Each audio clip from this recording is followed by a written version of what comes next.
Aujourd'hui, je suis chez mon père, un endroit où j'ai passé pas mal de temps depuis que je suis petit.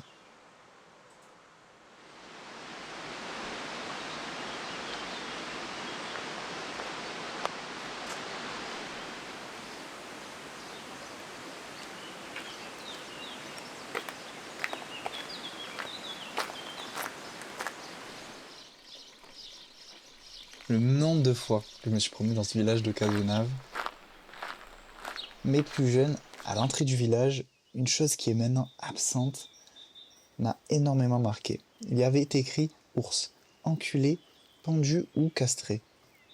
Une phrase et surtout un animal qui est toujours resté au fond de ma tête et dont j'ai envie d'en savoir plus.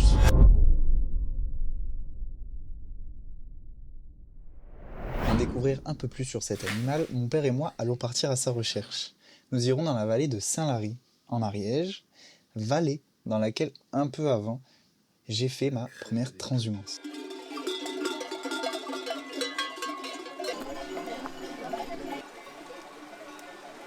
Une transhumance, en fait, ça consiste à accompagner les bergers et leur bétail aux estives, où ils vont passer l'été. C'est une tradition qui se pratique dans le monde entier à chaque printemps et automne.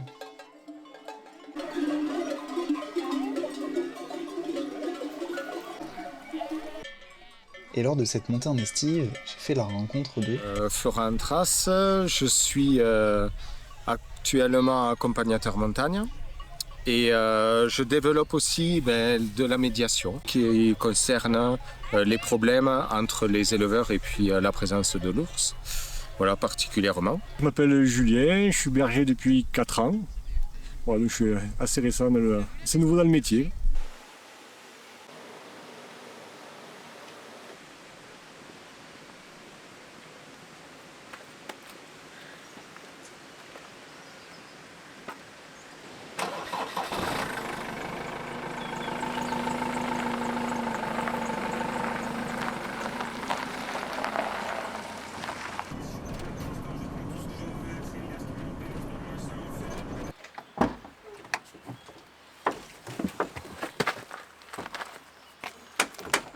Alors, il y a des règles d'approche, il y a des règles de silence, des distances à ne pas dépasser, voilà, pour éviter la charge du prédateur, parce que c'est normal, hein, c'est un animal sauvage, et au bout d'un moment, quand il se sent menacé, il peut charger.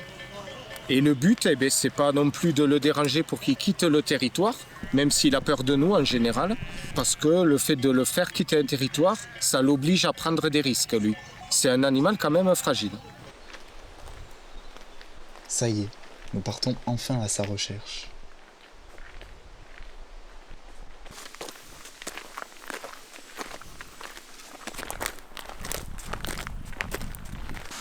Cervidé, une trace de cervidé. Il y a la patte avant et la patte arrière en même temps. Entre la période du rut là, qui a lieu au printemps, qui ne saurait tarder à se terminer d'ailleurs, où on a effectivement une rencontre entre les mâles et les femelles, mais les femelles qui ne sont pas suitées. Donc à cette partie-là qui est assez occupée à ça, quand même, avec des déplacements où on pourrait éventuellement les rencontrer plus facilement. Là, ils sont plutôt occupés à brouter quand même au printemps. Les fruits sont pas encore sortis, donc c'est plutôt ça, brouter comme une vache, hein, c'est une grosse vache en fait. Et après, l'été, ils vont quand même passer vachement de temps à manger et à faire du gras, notamment parce que la femelle qui va être enceinte, elle aura fait ce qu'on appelle une diapause embryonnaire. Et si elle n'a pas assez de gras à la fin de l'été, elle va avorter. Sinon, au moment où elle va rentrer en hibernation, là, à l'hiver, donc on parle d'hibernation et pas d'hivernation, comme on l'a entendu encore récemment, parce qu'il y a un processus physiologique qui change vraiment chez les ours, notamment le fait qu'ils ne mangent pas pendant 3 mois, le fait qu'ils n'urinent pas, qu'ils ne défèquent pas, qu'ils sont en capacité de recycler l'urée, qui est quand même un phénomène extraordinaire qui intéresse beaucoup d'ailleurs la science concernant les déplacements dans l'espace.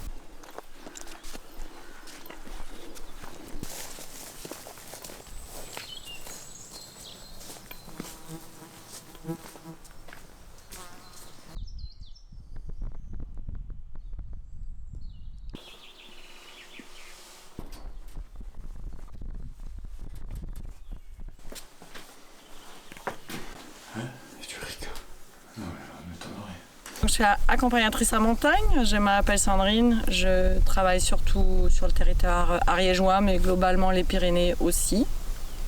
Je fais ça depuis 21 ans maintenant, avec différents types de clientèle. J'ai pas de rapport direct avec l'ours, mais en tout cas, au cours des années, je trouve que la clientèle a un rapport avec l'ours qui a évolué, puisqu'on a de plus en plus de questions là-dessus.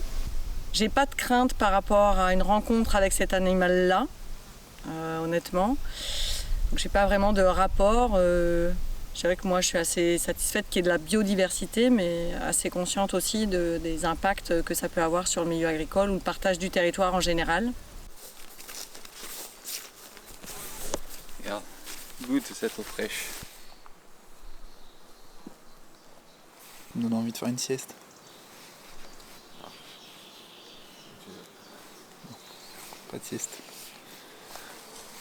Une sieste qu'on aura vu l'ours. Je l'ai vu oui, à 4 reprises sur ma première estive et oui, des cas de prédation au troupeau la nuit. Et après voilà, pas de peur, hein, c'est juste voilà. Première rencontre, un peu d'adrénaline, mais pas après. Voilà, j'ai pas de crainte de me faire attaquer ou quoi que ce soit. Nous ici, essentiellement, on a un parc de nuit pour protéger l'estive, un parc de nuit électrifié où tout est nu, on rentre les brebis et on met le courant après, quoi. Et on a un pistolet de dissuasion, là, je sais pas comment on appelle ça exactement, là, qui tire des petites cartouches pour éloigner l'ours en faisant du bruit, des sifflements. On a ça, on a un gros projecteur pour le regarder, une caméra thermique. Moi, je pense que c'est pas réellement un problème. Voilà, on a des moyens qui sont mis en place, et si on les applique, ça peut être, voilà, ça peut bien marcher. Et je pense que ça sera beaucoup plus contraignant le loup que l'ours dans l'avenir, quoi.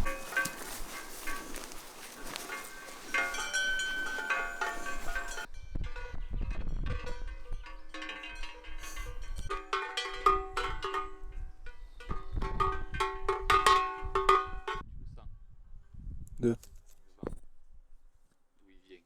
De là. Donc en gros, tout ce qui est là-bas, il nous sent arrivé. Et tout ce qui est là, non. Non, même, on n'est pas spécifiquement sur de l'affût de l'ours, ça peut être n'importe quel être animal. Bah, comme j'ai envie de dire, nous tous, hein, si devant toi tu as une femme qui est parfumée et que le vent il vient vers ton nez, tu vas te prendre son parfum en plein nez, et ben pour les ours et les autres animaux, c'est exactement pareil. Donc évidemment encore plus quelqu'un qui est parfumé, mais même quelqu'un qui ne serait pas parfumé, l'être humain il a une odeur qui est très caractéristique pour tous les animaux sauvages. En fait, c'est un des faits qu'on pourrait se retrouver face à un ours. C'est qu'il ait le vent qui soit à l'opposé, c'est-à-dire qu'il est en face de nous et le vent fait comme ça, donc notre odeur s'échappe comme ça. Et qu'il y ait quelque chose qui est fait qui ne nous est pas entendu, parce qu'ils ont une ouïe très très fine, les ours. Ils voient mal, hein, comme beaucoup d'animaux d'ailleurs. Donc ils ont une ouïe très très fine et au-delà de nous sentir, souvent ils nous entendent en fait. Pour autant, c'est pas parce qu'on est là qu'ils vont partir. On a quand même un certain nombre de cas où on sait que sur les sentiers, la journée, on a plein d'êtres humains. Il y a déjà eu des vidéos tournées avec l'ours, il est là, sous une racine. Il sait qu'on est là, il nous a senti, il nous a entendu, il n'a pas bougé. Elle est là, c'est la dernière. Et après, on fait tout ça. Mais là, dès qu'on va être en ligne, dès qu'on aura passé ça, ça va aller vite. Eh oui.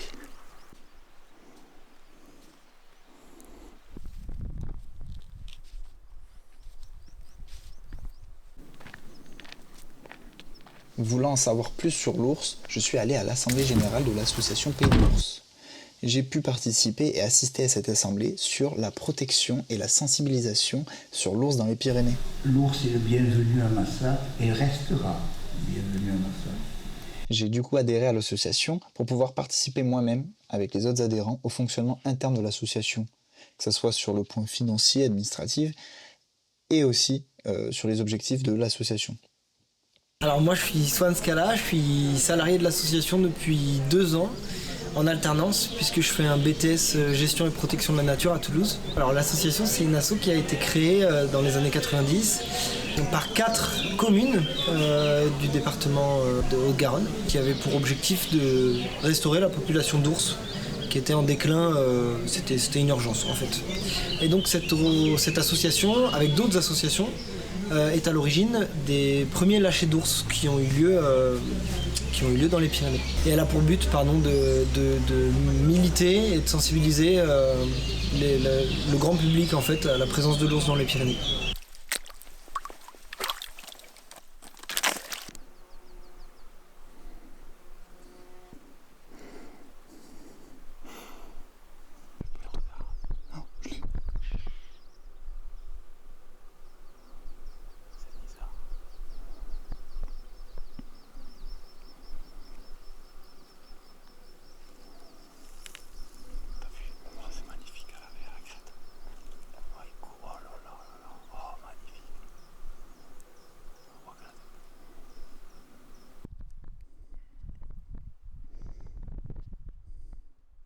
Après cette grosse journée de marche, on arrive enfin où nous allons passer notre première nuit. Et on se retrouve nez à nez face à 2 biches étonnées de nous voir ici.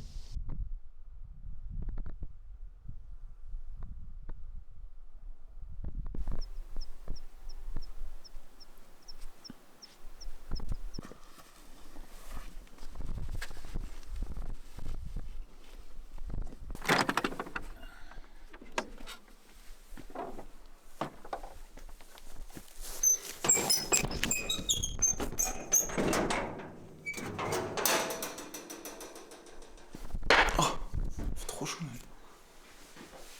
C'est plutôt bien.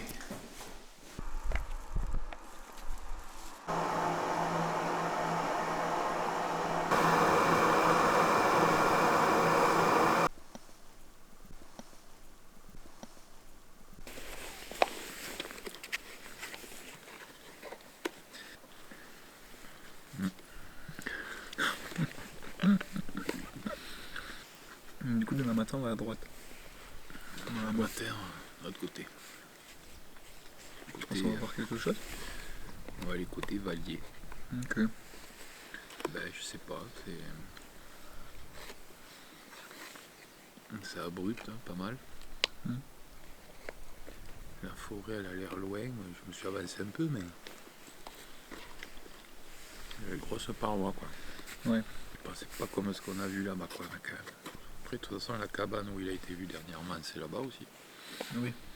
Après, le gars qu'on a croisé qui nous a dit que c'est quand même un coin Coin à Goudemel, ours. là. Ouais. Après, on redescend là-bas, puis on dort là-bas. La nuit à Belle Étoile, là-bas, ouais. Ouais. C'est notre première journée qui s'achève, sans signe de vie de l'ours.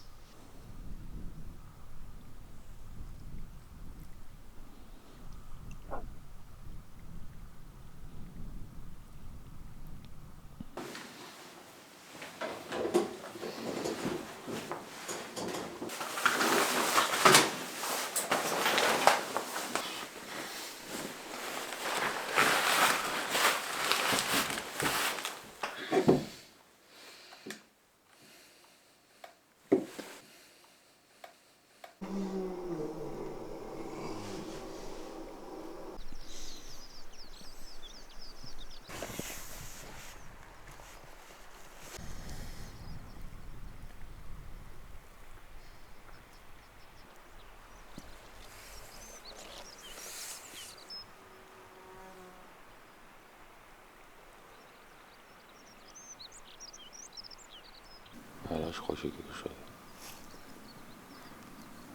Ouais, j'ai quelque chose. C'est un nouvel isard, nous observons sur la crête, et c'est tout ce que l'on verra ce matin.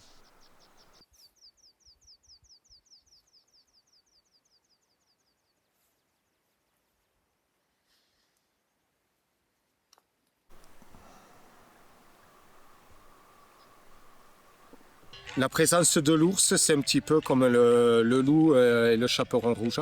Ça n'a jamais quitté la mentalité des gens.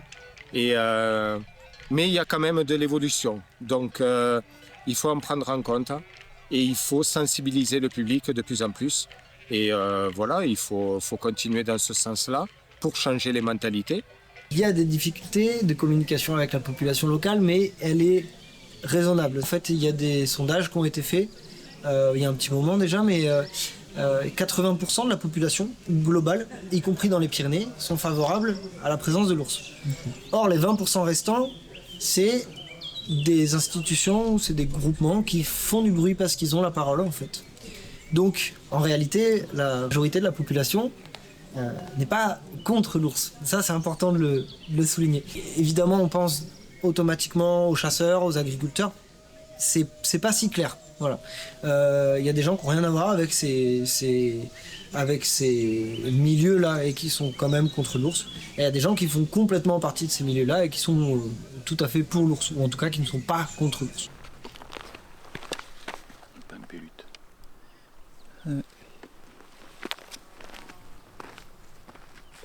C'est juste désert, quoi. C'est juste désert, quoi.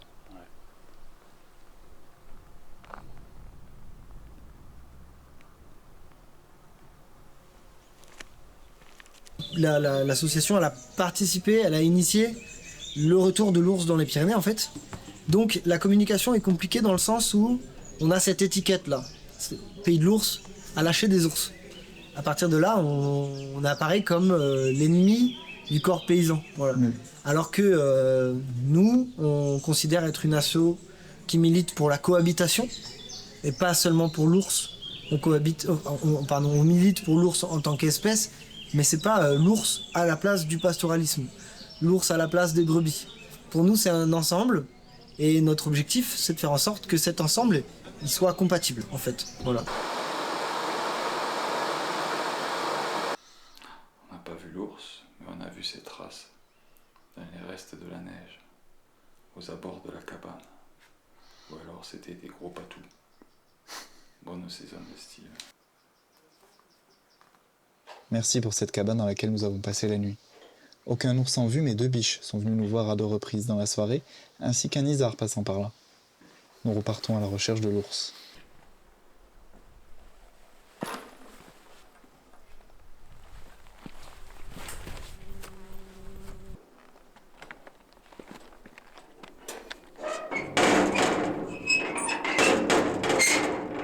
Il y a sûrement un truc en bas alors.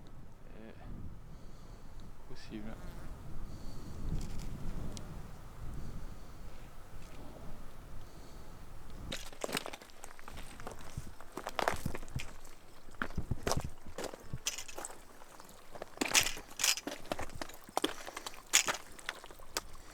Mais oui, ça coule bien. Hein.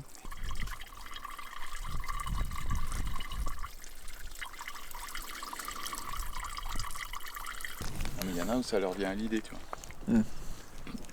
Bah, c'est sous des nez. Alors c'est sûr, hein, il tient. Tu pètes un coup dessous, ça fait vibrer. Et dans ta gueule. Non mais tu filmes pas là. Après avoir pété sous des névés, on se retrouve face à une colonie de vautours prenant les vents ascendants. Ils sont en train de partir de leur nid pour aller chasser.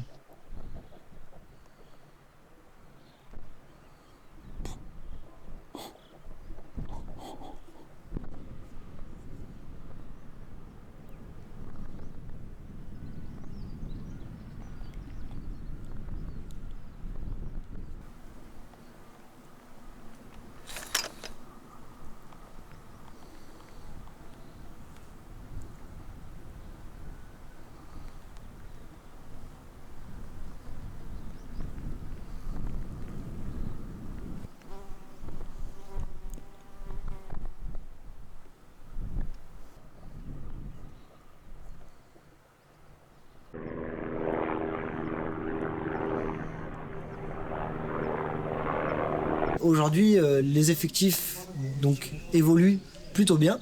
On a 10 à 11% de plus par an. Donc c'est très convenable. Seulement cette population, donc sur les 100 à peu près, sur la centaine d'ours dont je parlais tout à l'heure, il faut se dire que 95% de cette population descend de 3 individus.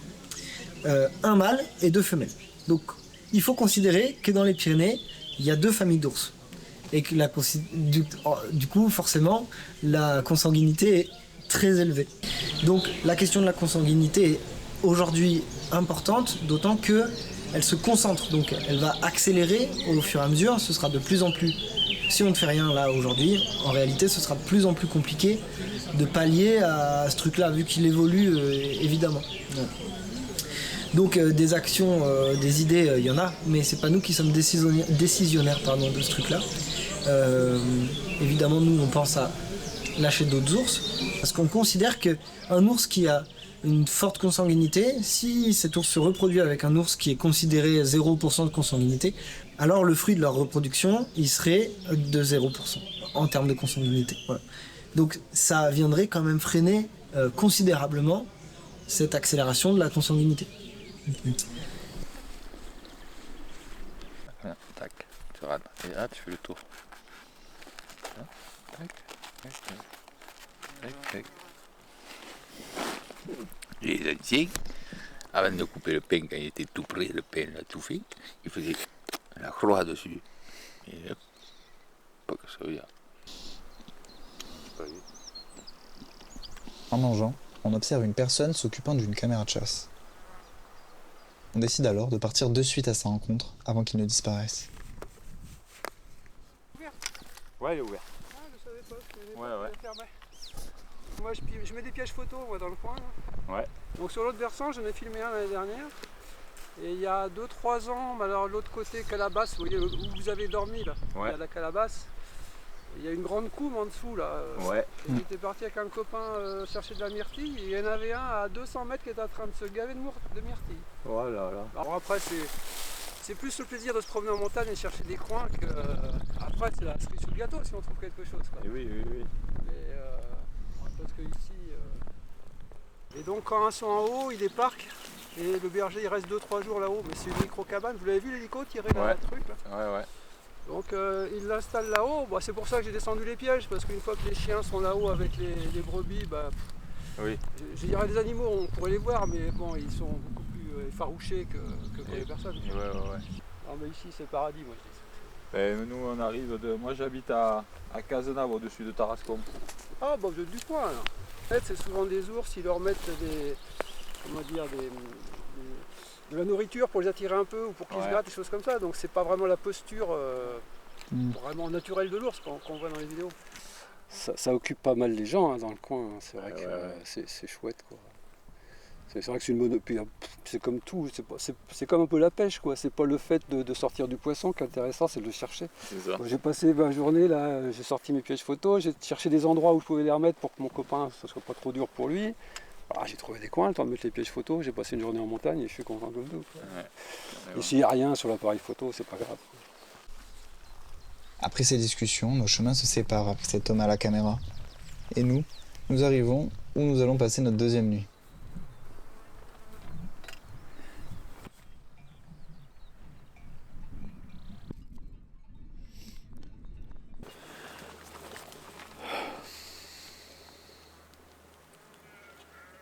Putain, cet ours, il me fait chier. Je serais bien à la maison là, au frais.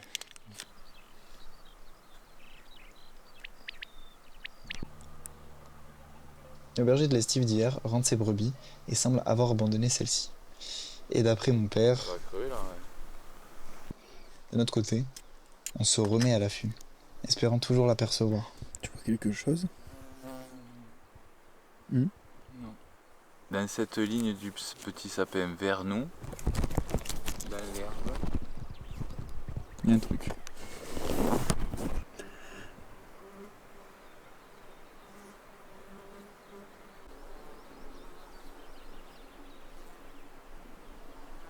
Et l'environnement où nous sommes ce soir est bien moins supportable qu'hier. la cabane au moins là-haut, il n'y a pas de moucheron. C'est à cause de quoi? Je sais pas, c'est quoi, soit on est à côté de bêtes là, ou je ne sais rien, mais regarde tout ce qui vole. J'ai le visage moi là. Je sais pas comment on va faire, on va jamais pouvoir dormir. Ouais, non, je crois qu'on va manger, on va y aller. Ah putain, non, moi je peux pas pouvoir. Qu'est-ce que t'as à dire? Un pète là. Fait bouffer par les moucherons.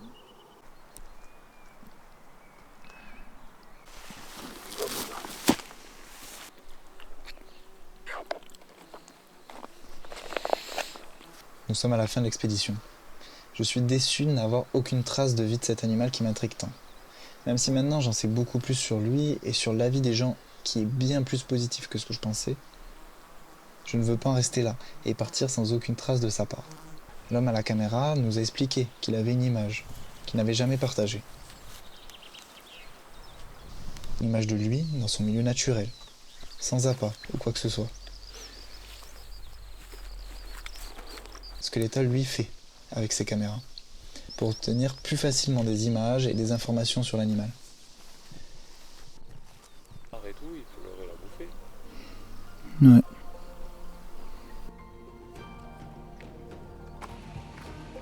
Je l'ai alors recontacté pour savoir s'il était possible d'avoir cette fameuse vidéo. Et peu de temps après, j'ai reçu ça.